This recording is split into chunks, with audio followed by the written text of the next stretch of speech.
Mga ka-DIY, welcome back to our YouTube channel. So, yung ating power station pala, wala pang nagki-claim. So, abangan nyo, baka next week iparapol ulit natin ito. So, ito yon yung ating previous na draw. So, hindi pa na-claim ng ating winner. So, ipapamigay ulit natin yan next week.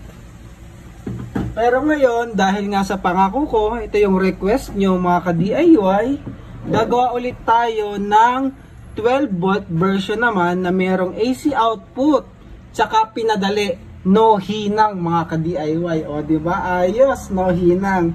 Ngayon, para magkaroon siya ng AC output, syempre kailangan natin ng inverter.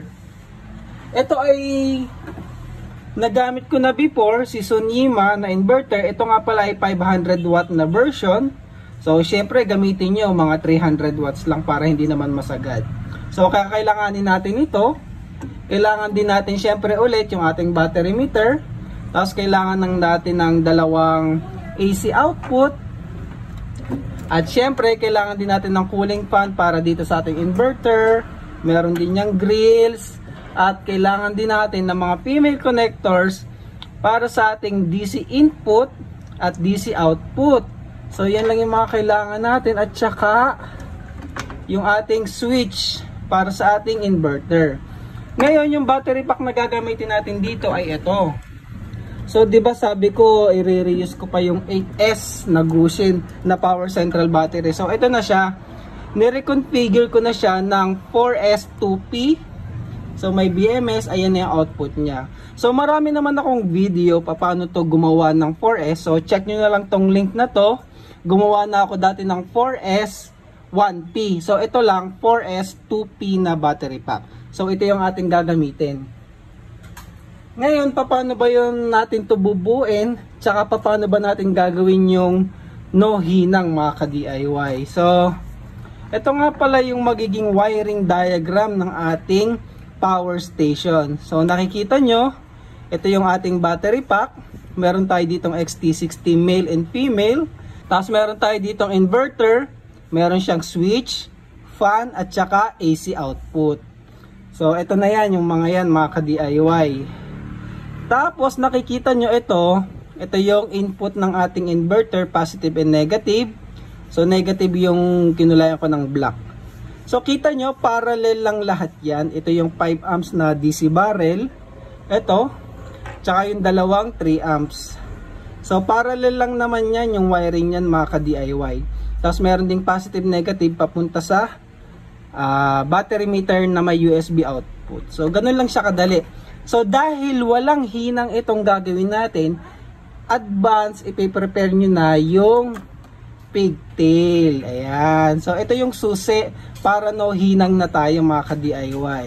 So, base sa drawing na to, meron tayong XT60 female. Tapos, itong dalawang connection na to, magkakaroon tayo dyan ng ito, 20 amps na copper lug terminal. So, dyan natin i-connect yan. And then, mula doon, nakikita nyo mayroong makapal na wire. Dalawa yung makapal, yung papunta sa battery at saka yung papunta sa ating 5 amps. Yan kasi magiging charging input. Kaya makapal yung dalawang wire na yan. Tapos ito, charging input yan. Papunta sa battery, papunta sa inverter. Kaya makapal, ito yan. Tapos yung maninipis lang, mga low current lang yan. Ito yan yung maninipis lang. Tapos, ito na yung papunta sa battery, dun sa ating battery meter. Actually, yung wire na ginamit ko dito, yung wire lang ng battery meter, pinutol-putol ko lang eh. Tapos, dinugtong ko. Tapos, ano lang naman to mga ka-DIY, ayan Wala kasi akong crimping tool, pliers lang yung ginamit ko, ipit-ipit lang, no hinang. And then, pwede na yan mga ka-DIY, ayos na yan. Magagamit na natin. So, kailangan nyo lang nitong connector na to. And then ito, nakikita nyo, pwede na natin isaksak yung positive dyan, 'di ba? Kagat na yan. And then yung negative naman ay dito, 'di ba? Connected na yan. Parallel lang lahat 'tong mga ka-DIY ha, kung papansinin niyo. Base sa ating wiring, ayan sundan niyo lang 'tong wiring na to. Hindi na kayo maliligaw. So, pigtail lang. Yun lang yung pinirepair ko in advance kasi pakita ko naman na sa inyo to dati kung paano gawin, 'di ba? Tapos ayan, ito lang yung kakaiba. ginawa kong bilog. Kasi bilog tong nasa gitna, yung positive nitong makapal na, nitong ating 5 amps na DC connector. So, ginawa ko lang siyang bilog. Ayan, no? So, ayan, ganyan lang kadali. Meron ka ng power station. Actually, pwede ko na itong buuin ng ganito eh. And then, meron ka ng power station. So, paano ba yon? Ito pala. Ground. Iko-connect nyo lang yung negative dyan. Ipakita ko na kung paano natin to i-wire mga ka-DIY. At least may idea na kayo. Tapos mamaya na natin ilagay sa case. So yung negative muna. So negative. Connect natin yan dito yung negative. And then yung positive. Positive input ng inverter. So positive.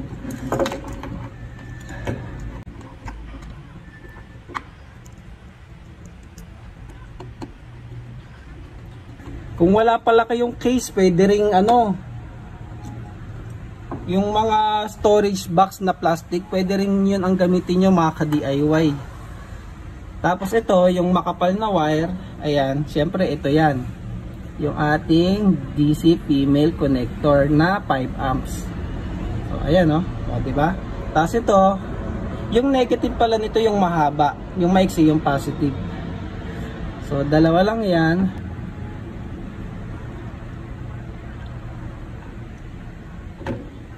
Tapos yung isa pa, negative ulit, yung mahaba, at positive yung maiksi. And then ito, syempre, papunta sa ating battery meter. So, ayan. Tapos na yung ating DC input-output. Ngayon yung sa AC naman natin, dito yung input ng ating fan. So, pwedeng dalawang fan yung ikabit nyo dito, cooling fan. So, automatic naman yan eh. So, ayan, cooling fan. And then, ito yung sa ating switch, dito nyo sa ikakabit. Ayan. And then, ito pala, kailangan nyo rin, gumawa rin ako ng pigtail na para naman sa AC.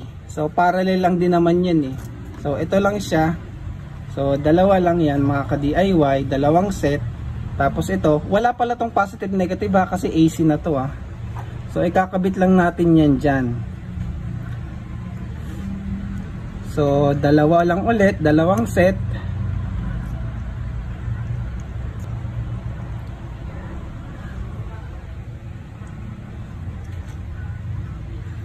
So, dalawang set lang din yan. So, kung may crimping tool kayo, mas the best yun. Pero kung wala naman, pliers lang pwede na yun mga ka-DIY. So, ayan na siya. Kasi kakabit na natin sa ating AC output. Ito yung AC output ng ating inverter. So, sobrang dali lang nito. Panoorin nyo lang muna yung sa battery pack. Kung first time nyo lang gagawa ng battery pack. So, marami na tayong video. Pero yung mga solid na ka-DIY dyan, mga dati nang nanonood, so andyan na yun, alam nyo na pa paano gumawa ng 4S na lithium iron phosphate battery pack. So ayan, meron tayong AC output. So kulang na lang natin is battery mga ka-DIY. So ayan na yun, no? May generator ka na. So AC to, AC output, fan, switch, tapos ito DC input, DC output, USB output, saka i-connect na natin yung ating battery. So ito siya, isalpak lang natin dyan. Nakikita nyo ba? So ayan. So nag-on na, 'di ba? Meron tayong 13.3 volts. Try natin i-on yung inverter. Ayun, no? So buhay na yan mga ka-DIY. Meron na tayong 220 volts out. Pure sine wave inverter nga pala to. So kung baka first time nyo lang nakita tong Sonyma, so pure sine wave inverter po yan. So pakita ko sa inyo. Meron tayong 220 volts dyan. Ayan, 230. Tapos para pakita ko sa inyo na pure sine wave. So ayan, pure sine wave siya, tapos 60 Hz mga ka-DIY. So pure sine wave. Baka pala bumili kayo nito, pag na-receive nyo yan, ang default kasi nito is 50 Hz. May video rin ako kung paano gawing 60 Hz yung ganitong inverter mga ka-DIY. So ayan o, pure sine wave siya. So ayun, actually ito pa lang, tapos na yung ating portable power station. Bahay na lang yung kulang.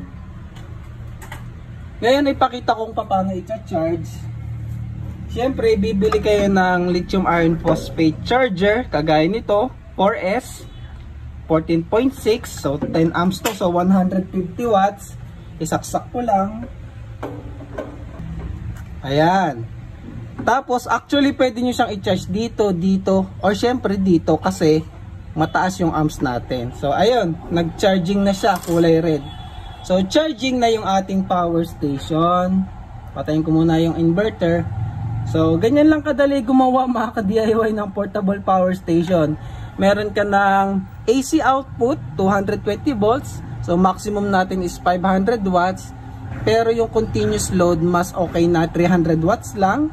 Mga electric fan, TV, pwede na yan. Laptop. And then meron tayong DC output. Pwede nyo ikabit dito yung router mga ka-DIY.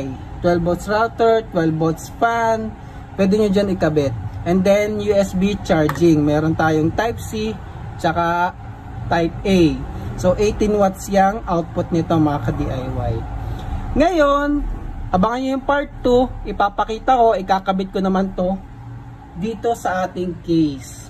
So bubutasin ko lang yan. So unahin yung i-drawing. So kailangan magaling ka din mag-drawing para naman maganda tingnan yung power station. Naka-align. So guhitan nyo ng ganyan. So dito ko ilalagay yung switch. Ay hindi, DC input, switch, tapos yung dalawang DC. Tapos dito yung dalawang AC, battery meter at saka cooling fan mga ka-DIY. So butasan ko na lang yan. And then part 2, ipakita ko sa inyo yung final product na, yung nakasalpak na siya, kung paano natin siya isasalpak doon sa ating case mga ka-DIY. So yun lang, thank you for watching mga ka-DIY.